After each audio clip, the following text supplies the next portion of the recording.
നാളെ ആ കൊലക്കയറിലേക്ക് നടക്കേണ്ട ജീവന്റെ വഴിയിൽ മറ്റു വഴികളൊന്നും തെളിയാതെ കട്ടപിടിച്ചു കിടന്ന അന്ധകാരത്തിൽ ഒരു വെളിച്ചം തെളിഞ്ഞു.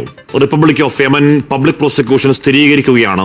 എല്ലാ വാദങ്ങളും എല്ലാ അപ്പീലുകളും തള്ളപ്പെട്ട് അധികാരികൾ ഒപ്പിട്ട നിമിഷപ്രിയയുടെ ആ മരണ വാറന്റ് നീട്ടിവെച്ച കാര്യം നേരിട്ട് അറിയിക്കുന്നത് കാന്തപുരം അബൂബക്കർ മുസ്ലിയാർക്കാണ്. ആ സനായിലെ കോടതി ഒഫീഷ്യൽ ഉത്തരവ് കാന്തപുരത്തിന് നേരിട്ടയക്കാൻ കാരണമുണ്ട്. എല്ലാ പ്രതീക്ഷകളും അസ്തമിച്ച മണിക്കൂറിൽ സ്നേഹത്തിന്റെ ഭാഷ പറയുന്ന അനുയായികൾ സുൽത്താനുൽ ഉലമ എന്ന് വിളിക്കുന്ന ആത്മീയ നേതാവിന്റെ ഇടപെടലാണ് ആ ജീവൻ രക്ഷാ ദൌത്യം.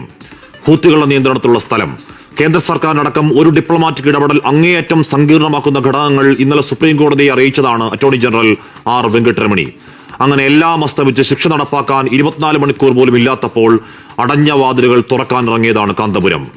ആ രാജ്യത്തെ സൗഹൃദങ്ങൾ, സ്വാധീനങ്ങൾ, യമന്റെ ഗ്ലോബൽ മുഖം ഷെയ്ഖ് ഹബീബ് ഉമറുമായി പതിറ്റാണ്ടുകളുടെ വ്യക്തിബന്ധം ഒക്കെയൊക്കെ കാന്തപുരത്തിന്റെ കരുത്തായി. ആ വ്യക്തിപ്രഭാവത്തിന്, മാനവ സ്നേഹത്തിന്റെ വക്താവിന് ആദരവുകൾ, ദീർഘായുസ്സിന് പ്രാർത്ഥനകൾ. അവരെ കുറ്റം പറയാൻ കഴിയില്ല. അക്കാര്യത്തിൽ തലാലിന്റെ കൊലപാതകത്തിൽ അങ്ങേയറ്റം വൈകാരികമാവുന്ന അമ്മ, സഹോദരൻ, അവരുടെ കുടുംബങ്ങൾ, ഗോത്രങ്ങൾ, രക്ഷാവഴിയിലേക്ക് ഇനിയും പ്രധാന ചർച്ചകളൊക്കെ ബാക്കിയാണ്. ദയാധനം വാങ്ങി അപരാധത്തിന് മാപ്പ് നൽകിയത് കോടതിയെ ആ കുടുംബം അറിയിക്കൽ പ്രധാനമാണ്.